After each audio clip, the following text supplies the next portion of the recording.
দিমিক computing আয়োজিত problem solving কোর্সে সবাইকে স্বাগত। এটি হচ্ছে লেভেল 1 কোর্স, মানে একেবারে হাতেখড়ি পর্যায়ের কোর্স। যারা প্রবলেম সলভিংয়ের জগতে একেবারেই নতুন বা প্রবলেম সলভিং শুরু করতে চাচ্ছ তাদের জন্যই এই কোর্সটি প্রযোজ্য।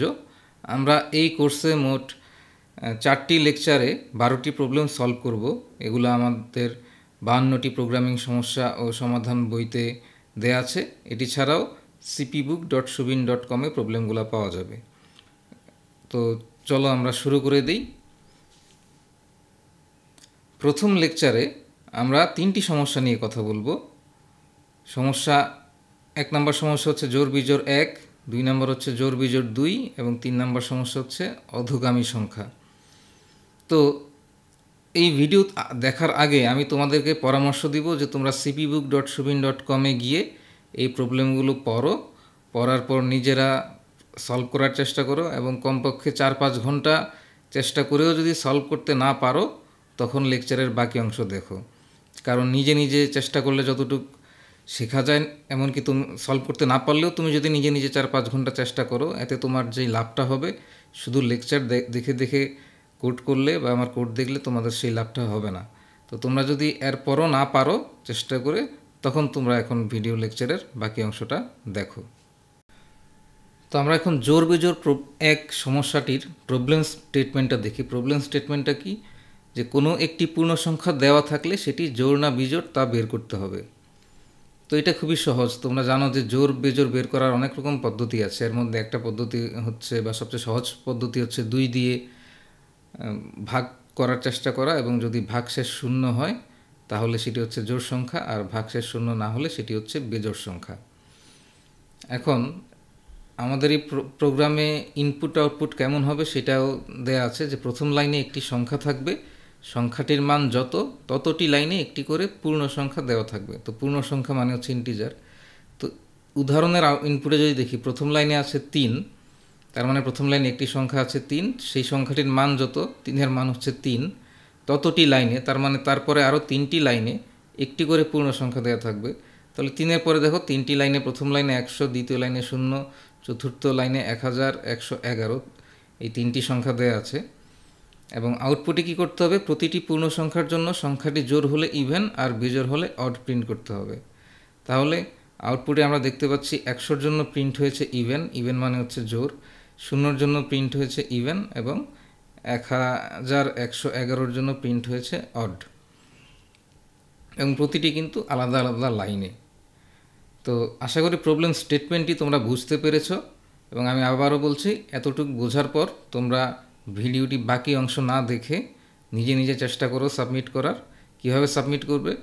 তুমি যখন কোড করে ফেলবে, কোড করে ফেলার পর এই অ্যান্সার ট্যাবে যাবে, নিচে অ্যান্সার ট্যাবে ক্লিক করলে তুমি আপলোড এ ফাইল এইখানে চলে যাবে, এবং এখানে চলে চুজ ফাইলে ক্লিক করবে। তখন তুমি তোমার ফাইল চুজ করে তোমার ল্যাঙ্গুয়েজ সি সিলেক্ট করে তোমার নাম লিখে সেন্ড সলিউশন বাটনে ক্লিক করবে।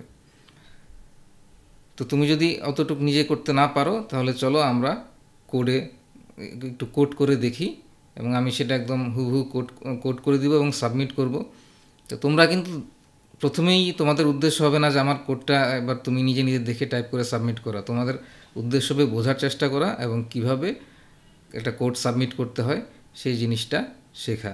এবং তারপরে যদি কোনো সমস্যা হয় তোমরা প্রোগ্রামিং স্কুল গ্রুপে, ফেসবুকে প্রোগ্রামিং স্কুল গ্রুপ আছে, সেখানে তোমরা পোস্ট করতে পারো।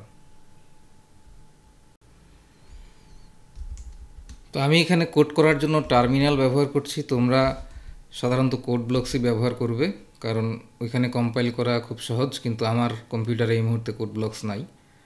তো আমি প্রথমেই কিছু হেডার ফাইলটি ইনক্লুড করে ফেলি, একটা হেডার stdio.h।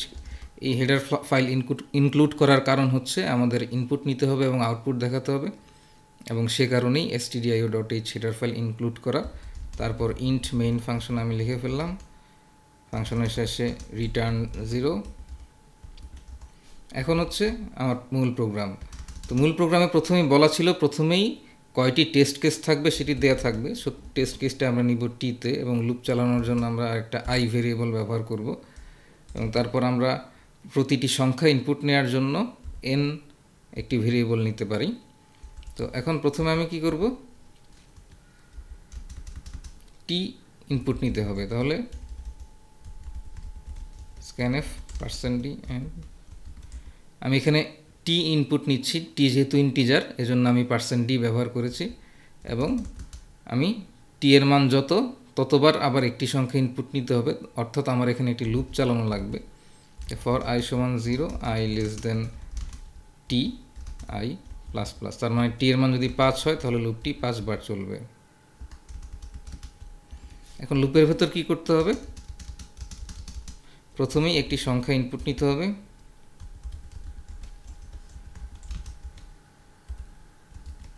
n, এবং তারপর আমি দেখব এটি জোড় না বিজোড়। যদি ইফ n mod 2, মড মানে হচ্ছে এখানে ভাগশেষ, এটা হচ্ছে মডুলাস অপারেটর। তো মডুলাস অপারেটর ব্যবহার করলে 2 দিয়ে মড করলে যদি ভাগশেষ 0 সমান হয়, এখন লক্ষ্য করো আমি কিন্তু দুইটি সমান চিহ্ন ব্যবহার করেছি, কারণ হচ্ছে এটি আমি তুলনা করছি বা কম্পেয়ার করছি।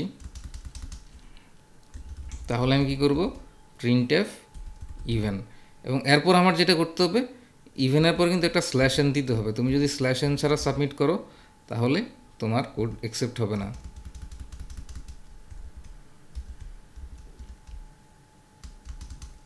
else printf odd।